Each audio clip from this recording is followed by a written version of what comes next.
Pria ini awalnya orang asing dengan kekayaan yang sama. Tidak ada yang bisa membandingkan. Namun karena kecelakaan di laut, ia hanyut ke pulau terpencil, lambat laun. Hidupnya tidak berbeda dengan manusia hutan. Satu-satunya pemikiran dalam 5 tahun terakhirnya. Hal ini untuk bertahan hidup dan kembali ke masyarakat manusia. Dan hari ini dia mendapat kesempatan itu. Dia berlari cepat, naik ke tempat tertinggi, ambil busur dan anak panah yang sudah disiapkan. Membakar panah. Api yang berkobar menarik perhatian Ingu rakyat. Ketika mereka pergi ke pulau untuk melihat, pria itu berlutut tepat di depan mereka. Tidak lama kemudian, berita tentang kembalinya Oliver dengan cepat menjadi berita, melalui dakwah wartawan. Semua orang tahu, pria Persik tua itu kembali.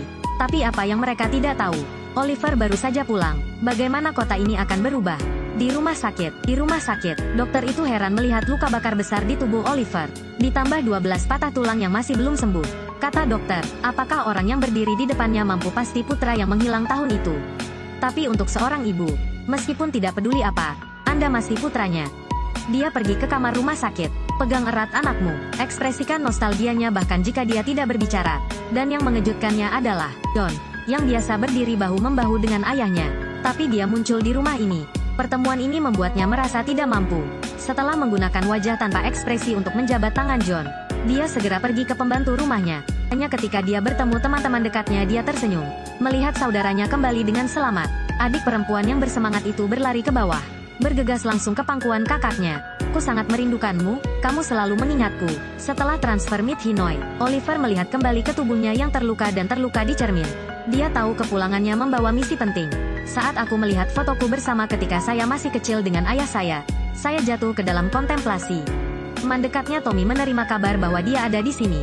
Setelah berbicara, keduanya turun untuk makan siang bersama. Lihatlah gestur mesra John dengan ibunya. Oliver juga tidak tahu perasaan apa ini. Meskipun selama 5 tahun terakhir, dia tidak peduli tentang apapun. Tapi pemandangan ini mengingatkannya pada ayahnya yang sudah meninggal. En melihat ekspresi kesal anak itu. Dia tidak pernah melupakan suaminya yang sudah meninggal.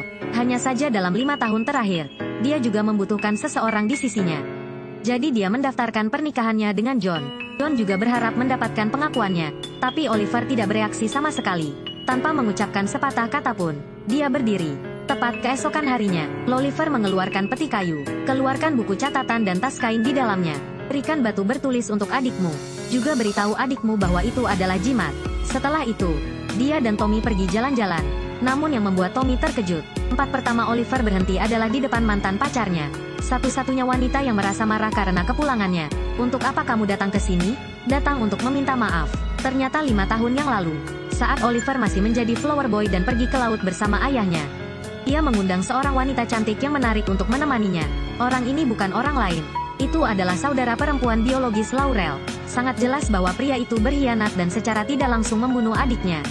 Laurel tidak ingin memaafkannya sama sekali. Saya juga minta maaf. Saya sangat berharap Anda akan menderita bukan hanya 5 tahun di neraka itu. Setelah Binoihu bervariasi, Oliver tidak berdaya dan hanya bisa pergi bersama Tommy. Siapa yang mengira bahwa pada saat ini, sebuah mobil akan masuk. 2 pria bertopeng keluar dari sudut. 2 tembakan anestesi membuat mereka pingsan. Ketika Anda bangun, Oliver menemukan bahwa dia dan Tommy telah diambil 5S ke kamar di pabrik 5. Saya pikir ini hanya kasus penculikan sederhana. Siapa sangka pria bertopeng itu baru saja membuka mulutnya. Ditanya apakah ayahnya akhirnya meninggal atau tidak. Apakah Anda pernah mengatakan sesuatu padanya? Saat dia berbicara, dia mengarahkan stimulator listrik padanya. Namun ini benar-benar membuat Oliver marah. Dia menatap Tommy yang terbaring tak sadarkan diri di tanah. Memegang kedua tangannya erat-erat. Dalam sekejap, dia bisa melepaskan ikatannya sendiri. Dia mengangkat kursinya untuk memblokir serangan itu. Mencuri stimulatornya. Seret panah ke atas untuk memblokir tembakan fatal. Kemudian orang lain kabur begitu saja. Setelah Oliver memastikan Tommy baik-baik saja, dia mengejarnya. Setelah berputar-putar sebentar, setelah hujan es bisa, akhirnya ditemukan sisa Nem. Meskipun musuh memiliki senjata, itu tidak membahayakannya.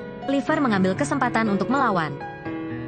Tidak ada yang bisa mengetahui rahasiaku. Oliver mematahkan lehernya. Kemudian saat polisi melakukan penyelidikan, dia berbohong bahwa seorang pria bertopi menyelamatkannya. Tapi kapten bertugas menyelidiki kasus ini, lalu sengaja mempersulit Oliver, karena dia adalah ayah Laurel.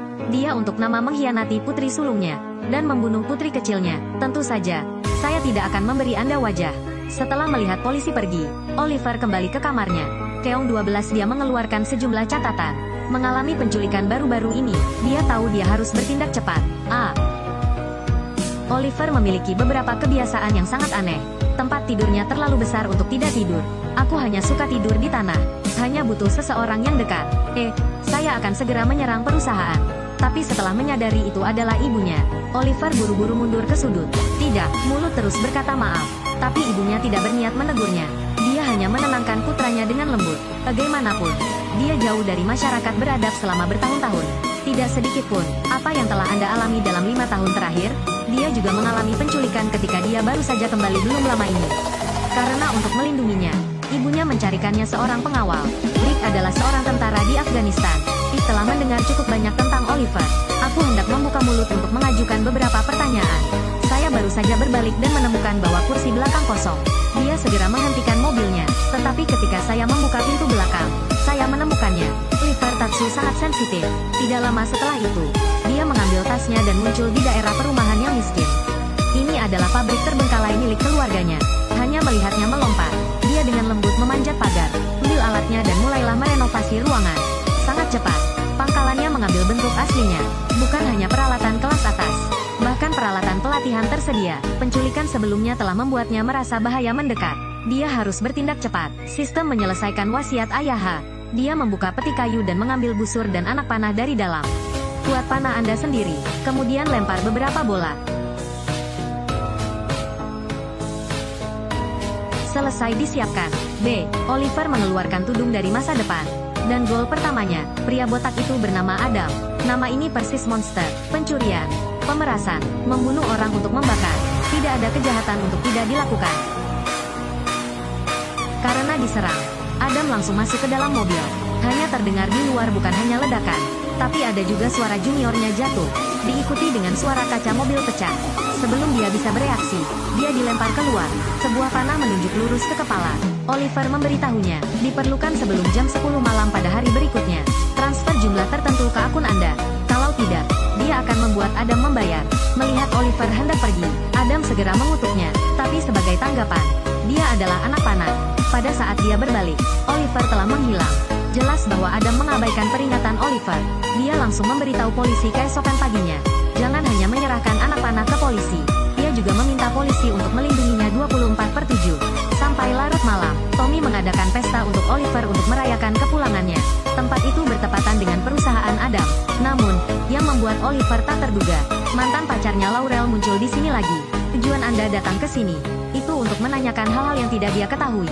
Berita tentang adiknya, tapi dari intonasinya, Oliver dapat melihat bahwa Laurel tidak begitu membencinya. Mendengar kata-kata penghiburan keluar dari mulutnya, 1760 Oliver dengan tegas menjawab, "Jauhi aku untuk sementara waktu.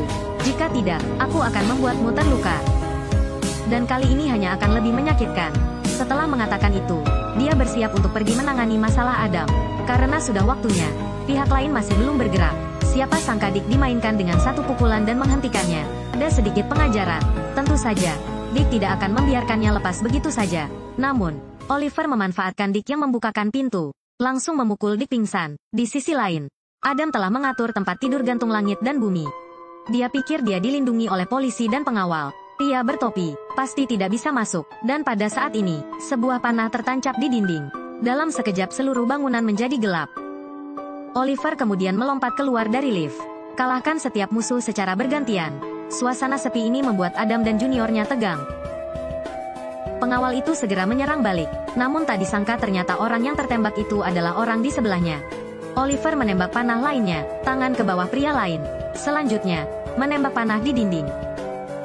Anda melewatkan tembakan. Pinjam. Saat berbicara, pengawal lain bergegas masuk, mulai memukul tangan pada Oliver. Adam pun langsung memanfaatkan kesempatan ini untuk kabur dan melapor ke polisi. Namun, saat polisi datang, Oliver mengurus semua pengawal. Saya hanya melihatnya menembakkan panah. Kemudian dengan cepat bergegas keluar jendela. Tunggu sampai polisi datang. Baru saja melihat sosok tinggi berlari jauh. Namun keesokan harinya, Adam sangat marah untuk mengetahuinya. Semua uang di rekeningnya, keseluruhan tidak memiliki sayap yang terbang. Tidak peduli apa yang dia pikirkan, dia tidak mengharapkannya. Anak panah yang ditembakkan Oliver membentur dinding. Transfer membantu saya meretas rekening banknya. 2. Langsung transfer uangnya ke rekeningnya sekitar dari mereka yang telah dirugikan olehnya. Lakukan, selesai dengan semua ini. Oliver mencoret namanya dari buku catatannya. Dan dia tahu betul bahwa ini baru permulaan. Apakah Anda pikir ini hanya notebook biasa? Bahkan, itu tidak berbeda dengan buku kematian di tangan Oliver. Nama-nama itu ditulis secara rahasia di buku catatan. Setiap nama adalah sampah di kota ini. 5 tahun yang lalu ketika Oliver dan ayahnya melakukan perjalanan ke laut. Tapi ada masalah yang tidak terduga. Untuk melindungi hidupnya, sang ayah menembak dan membunuh seorang awak kapal. Setelah memberitahunya tentang sisi gelap kota ini, ayahku juga menembak dan bunuh diri. 5 tahun hidup di neraka di bumi telah benar-benar mengubah dirinya. Setelah kembali, ia menjadi pemburu yang berspesialisasi dalam berburu orang jahat. Dengarkan nasihat ayahmu, singkirkan semua sampah kota. Anda telah mengkhianati kota ini. Setiap kali dia selesai berurusan dengan nama tertentu, dia akan mencoret nama orang itu. Tapi siang hari, dia masih pewaris biasa. Suatu hari ketika dia baru saja memulihkan identitas hukumnya, dia secara tidak sengaja menabrak Laurel, yang sedang menunjuk seorang pria. Namanya Martinus. Dia terlihat seperti pengusaha sukses, tapi diam-diam melakukan hal-hal ilegal di belakang punggungnya. Bahkan untuk menjaga rahasia agar tidak terungkap, dia bahkan berani membunuh orang. Dan dia juga salah satu objek yang harus dihadapi Oliver. Saat itu dia sedang memarahi pengacara, minta pihak lain untuk segera menyelesaikan kasus ini. Kemudian kematian muncul. Tepat saat lampu menyala, semua anak buahnya tergeletak di tanah. Dan dia digantung terbalik. Martin, musim panas. Bolehkah Anda telah mengkhianati kota ini? Oliver tentu saja memperingatkan, dipaksa untuk mengaku bersalah atas pembunuhan ketika berdiri di pengadilan. Kemudian sebuah anak panah melewati wajahnya. Kemudian segera menghilang. Namun, nama ini tidak hanya tidak muncul di pengadilan. Ia bahkan menolak untuk bekerja sama dengan penyelidikan polisi. Langsung menemukan anggota asosiasi, menanyakan lawan tidak hanya berurusan dengan pria bertopi, tapi juga untuk menghadapi duri di matanya, Laurel. Di sisi lain, Oliver hari ini masih nikmati hidup Anda yang kaya. Kali ganti baju, kemudian saudara perempuannya Thea menemukan bekas luka di tubuhnya. Melihat bahwa dia tidak ingin berbicara, Thea membawa Oliver ke depan 2 batu nisan dibangun untuk Oliver dan almarhum ayahnya.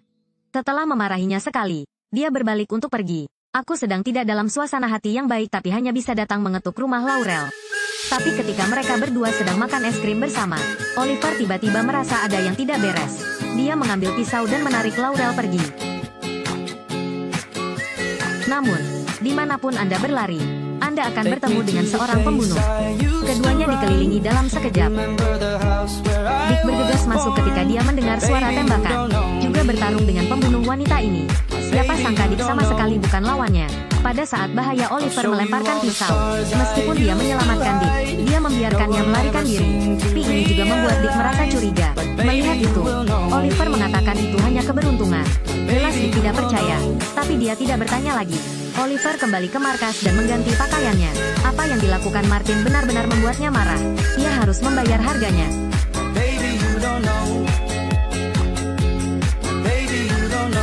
Dia langsung dikejar ke sini. Taruh Martin di gudang. Di bawah interogasi Oliver, Martin telah mengakui kejahatannya. Tapi pada saat ini, menjauh darinya sebentar. Membuat saya jika Anda memiliki keterampilan. Cobalah. Percakapan antara keduanya juga berhenti di situ. Segera buru-buru berduel. Sementara keduanya bertarung dengan penuh semangat. Polisi menerima berita itu dan bergegas ke tempat kejadian. Meskipun dia telah membuat musuh sampai-sampai hanya ingin menyudutkan lawan sampai mati. Namun tak satu pun dari mereka ingin ditangkap polisi. Jadi mereka berpisah untuk melarikan diri. Tapi yang mengejutkan Oliver adalah itu. Sudah ada penyergapan yang menunggu di luar agar dia muncul. Orang ini adalah kenalan lama saya pertama. Letakkan busur dan anak panah. Angkat tangan menyerah. Setelah beberapa saat terdiam, Oliver tiba-tiba menembak jatuh lampunya. Pada saat dia sadar kembali, Oliver telah menghilang. Tapi kemudian dia menemukan panahnya pin di bagian belakang ini adalah alat perekam. Isi utamanya adalah Martin telah mengakui kejahatannya. Melalui ini, Oliver tiba-tiba memiliki firasat buruk. Dia tahu bahwa jika dia terus seperti ini, identitasnya akan terungkap. Jadi dia membuat rencana untuk dirinya sendiri. Esokan harinya, dia minum alkohol dan kemudian muncul di sebuah upacara di perusahaannya. Langsung merusak upacara, buat semua orang berpikir bahwa dia masih seorang flower boy. Tapi Anda tidak tahu, malam itu juga, seorang asing datang mengunjungi ibunya. Dialog ini membuktikan satu hal. Kasus penculikan Oliver, Urs 6 tanpa diduga. Ibunya lah yang memberi instruksi. Benda apa ini pada akhirnya? Atau ada konspirasi yang lebih besar di baliknya? Take me to the place.